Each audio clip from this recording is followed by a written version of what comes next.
Hi guys! Mini vlog ulit tayo. At dahil may bago ngang labas ang Reflex na wet food, kaya subukan natin. At ayan na nga guys, naghahanda na ako ng almusal ng mga alaga ko. May dalawang klase pala ang Reflex na wet food. Yung isa, gravy, means marami siyang gravy pero yung loob is buo-buo. At yan naman, ewan ko kung anong tawag dyan, faith. Yun yung loop naman siya, kaya ganyang pinili ko kasi parang mas maganda siya at nadudurog din. At yan na nga guys, sinahaluan ko talaga ng tubig para naman dumami at magkasya sa kanila. Kasi 12 piraso sila na pinapakain ko dito sa tinitirhan ko. Lahat sila mga stray cat. At ayun na nga guys, pag hinahaluan ko siya ng maraming tubig, syempre hahaluin ko din para naman magkalasa pa rin. At ayan na nga, syempre liligpitin ko din yung lata.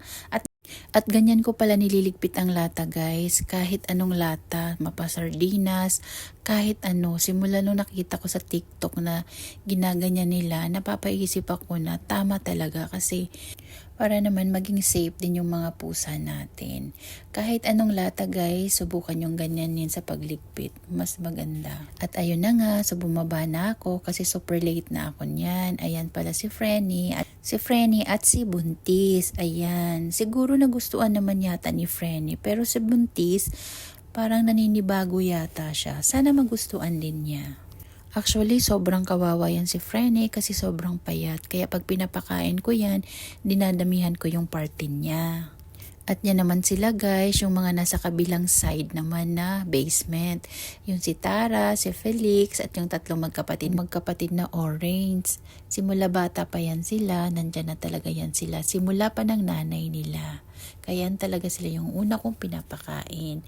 At buti na lang talaga, nalaman ko na may libreng kapon dito kaya yung mama nila napakapon ko na at hindi na sila dumami. At ayan naman si Lulu Cat at saka si Titim. At ayan naman si Mama Cat. Bali, binigyan ko na yan siya ng una, hindi ko lang nabidyuhan. At syempre may sobra pa, kaya dadagdagan ko para naman mabusog siya. Kasi isang beses lang sila sa isang araw kakain ng wet. Pero guys, may iniiwan naman akong dry food para anytime, pag nagutom sila, may pagkain sila. Yun lang, salamat!